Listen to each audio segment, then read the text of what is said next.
ರೀ, Vietnam hotel bookings ಏನಾಯ್ತು? ಅಲ್ಲಿ ನಮ್ಗೆ ಸಸ್ಯಾಹಾರಿ ಊಟ ಸಿಗುತ್ತಾ ಇಲ್ವಾ ಅಂತ ನೋಡಿ. ಇಲ್ಲಿ 10 ಬೇರೆ ಬೇರೆ ವೆಬ್ಸೈಟ್ ಗಳಿವೆ. ಯಾವ್ದ್ರಲ್ಲಿ ಬುಕ್ ಮಾಡೋದು?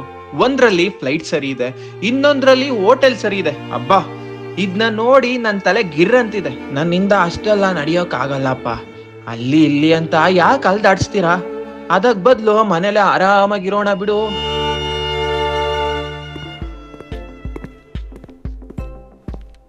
ಅಪ್ಪ, ಅಮ್ಮ, ಅಜ್ಜ, ಯಾಕೆ ಇಷ್ಟೊಂದು ಟೆನ್ಷನ್ ಮಾಡ್ಕೊಂಡಿದ್ದೀರಾ? ನಮ್ಮ ಫ್ಯಾಮಿಲಿ ಫ್ರೆಂಡ್ಸ್ ಎಲ್ರೂ ಫ್ಲೈಯಿಂಗ್ ಪಾಸ್ಪೋರ್ಟ್ ಟೂರ್ಸ್ ಅವ್ರ ಜೊತೆಗೆ ಹೋಗಿದ್ರು. ಎಲ್ಲವನ್ನು ಅವರೇ ನೋಡ್ಕೊಂಡ್ರಂತೆ. ಹೌದಾ? ಹಿರಿಯರಿಗೆ ಆರಾಮಾಗುತ್ತಾ? ಊಟದ ವ್ಯವಸ್ಥೆ ಎಲ್ಲ ಅದ್ಭುತವಾಗಿತ್ತು ಅಂತ ಹೇಳ್ತಿದ್ರು. ಕರ್ನಾಟಕದ ಜನಕ್ಕಾಗಿಯೇ ಸ್ಪೆಷಲ್ ಟೂರ್, ಊಟ, ಹೋಟೆಲ್, ಫ್ಲೈಟ್ ಓಡಾಟ A to Z ಅವರೇ ಪ್ಲಾನ್ ಮಾಡ್ತಾರೆ. ನಾವು ಬರೀ ಎಂಜಾಯ್ ಮಾಡ್ಕೊಂಡು ಬರೋದಷ್ಟೇ. ಬನ್ನಿ ಹೋಗೋಣ. ಪ್ರವಾಸದ ಪ್ಲಾನಿಂಗ್ ಟೆನ್ಷನ್ ಬಿಟ್ಟಾಕಿ, ಫ್ಲೈಯಿಂಗ್ ಪಾಸ್ಪೋರ್ಟ್ ಟೂರ್ಸ್ ಇದೆ ನಿಮಗಾಗಿ. ವಯಸ್ಸಾದ ತಂದೆ ತಾಯಿ ರುಚಿಯಾದ ಸಸ್ಯಾಹಾರಿ ಊಟ ತಿಂದ್ಕೊಂಡು ನಮ್ಮ ಜೊತೆ ಆರಾಮಾಗಿ ಪ್ರಯಾಣ ಮಾಡ್ಬೋದು. ಎಲ್ಲ ನಮ್ಮ ಜವಾಬ್ದಾರಿ.